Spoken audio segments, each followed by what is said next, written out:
কি করে অ্যাডজেক্টিভ হবে? আরেকজন বসা, বসাটা কি কাজ করা নয়? বসে আছি, আরে বসে আছি মানে তো কাজই করছি। তাহলে আমার চাকা ভেঙে দিবি তোরা। হ্যাঁ, স্পিচ মানে কি? স্পিচ মানে কথা, ঠিক আছে? পার্টস অফ স্পিচ মানে কোনো, মনে করো তুমি একটা সেন্টেন্স বললে, হ্যাঁ, যেমন I am a good girl, ঠিক আছে? এই যে সেন্টেন্সে আই অ্যাম, তারপর আ গুড গার্ল, এই যে এতগুলো তোমরা ওয়ার্ড পাচ্ছ না, এগুলোকে প্রত্যেকটার একটা ক্যারেক্টার রয়েছে, ঠিক আছে? এইগুলোকেই বলে পার্টস অফ স্পিচ। 8 রকমের পার্টস অফ স্পিচ রয়েছে। কত রকমের? 8 রকমের। কেউ কেউ আবার বলে আর্টিকেলটাকেও পার্টস অফ স্পিচ ধরে। যাই হোক, আমরা এখন প্রথমেই আমি তোমাদের নাউন পড়াবো, ঠিক আছে? নাউন মানে কি?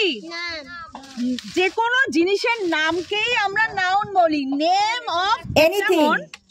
একটা ছেলে মনে করো, হ্যাঁ, বয়, ঠিক আছে? সে একটা দেশে থাকে, কান্ট্রি।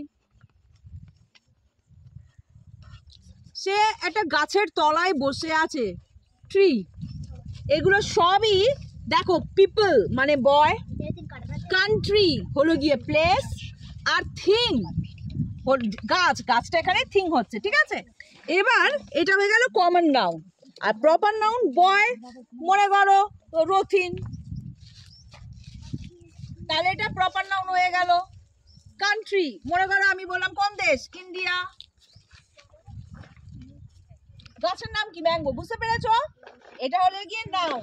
এইবার আমি তোমাদের শেখাবো pronoun.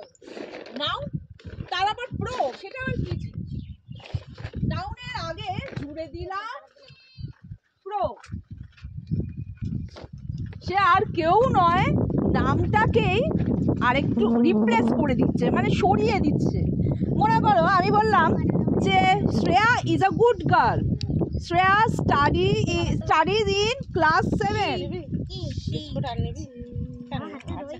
Shreya is very good in studies. She love English. She love Amrita ma'am. তাহলে কি হলো? শ্রেয়াকে কে রিপ্লেস করছে? she। সরিয়ে দিচ্ছে কে? আউট। আউট কি বলছে? পজিশন বলছে। এই যে বললে হবে না, মুখে না না। আরে খাচ্ছি তো সোনা।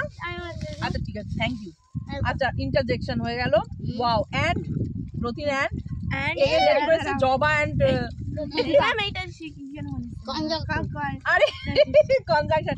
Very good. I am a good girl. I কি হবে? ঘোড়া, চাকা ঘোড়া।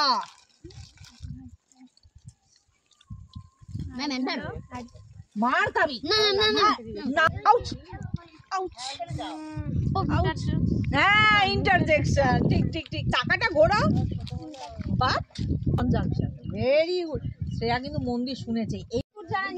এবার এই চাকার সঙ্গে এইবার এইটা দেখি কে মেলাবে। বল। আরে কনজাংশন। Very good.